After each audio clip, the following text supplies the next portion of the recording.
Something about that evening in London immediately caught people's attention. It wasn't a dramatic speech, it wasn't an official royal announcement, and it wasn't a viral confrontation caught on camera. Instead, it was a series of small moments that left royal watchers asking the same question. Why did this appearance suddenly become the centre of so much speculation? As Prince Harry stepped onto the red carpet for a film premiere during his visit to Britain, cameras followed every movement. Standing nearby was photographer and filmmaker Misan Harriman, a longtime friend of Harry and Meghan. The event itself should have been straightforward. Yet within hours, social media was flooded with claims that something tense had happened between the two men. Was there an awkward exchange? Did someone refuse to use Harry's royal title? Or had the internet once again transformed ordinary moments into an extraordinary story? To understand why those questions spread so quickly, you have to look beyond the photographs. Prince Harry's return to Britain has become one of the most closely watched subjects involving the royal family. Even appearances that would once have attracted little attention are now analysed frame by frame, with every smile, glance and conversation interpreted as carrying hidden meaning. That atmosphere alone was enough to ensure this premiere would receive enormous attention. Adding another layer was the presence of Misan Harriman. Known internationally for his photography and creative work, Harriman has also become publicly associated with Harry and Meghan over the years, photographing the couple and remaining one of their most visible supporters. His appearance alongside Harry naturally generated headlines. But there was another reason his name was already dominating discussions.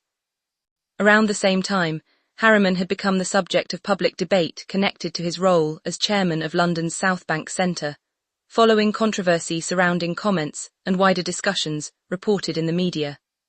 That separate issue meant journalists were already paying close attention to his public appearances. Suddenly, two different stories were colliding into one. And that's where online speculation accelerated.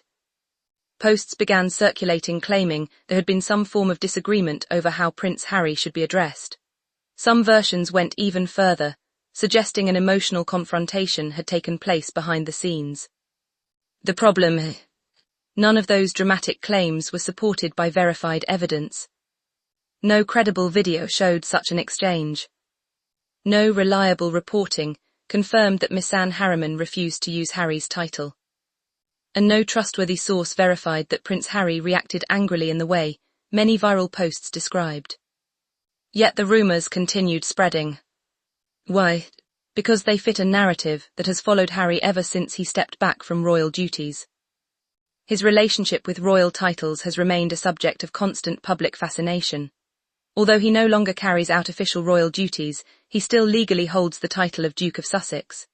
Whether people choose to refer to him as Prince Harry, the Duke of Sussex, or simply Harry, often sparks surprisingly emotional debates online.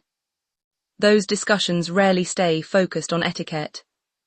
Instead, they become symbols of much larger arguments about identity, loyalty, and the future of the monarchy.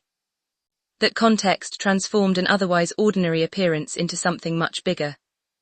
Then another detail complicated the conversation. Observers noticed how differently various news organisations referred to Harry throughout their coverage. Some headlines emphasised Prince Harry. Others preferred the Duke of Sussex. Still others simply used Harry. None of those editorial choices necessarily reflected personal opinions from those attending the event, yet online audiences frequently interpreted them that way. For many viewers, those subtle differences became evidence of stories that may never have happened. And that's where perception began overtaking fact. The more people shared the rumours, the more believable they appeared. It became less about what had actually occurred during the premiere, and more about what audiences expected might have happened. That distinction matters. In today's media environment, speculation can travel much faster than confirmation. A dramatic claim doesn't need supporting evidence to gain millions of views, if it already aligns with existing public assumptions. Prince Harry has experienced this dynamic repeatedly. Whether the topic involves his relationship with the royal family, security arrangements, media appearances, or friendships, public discussion often races ahead of verified information. This premiere became another example of that pattern. Meanwhile, attention also remained fixed on Harriman himself. Supporters praised his long-standing friendship with Harry and Meghan, and argued that the online rumours were little more than another attempt to manufacture controversy around people already living under intense public scrutiny. Critics, however, continued discussing unrelated debates involving his public role, further amplifying interest in every headline carrying his name.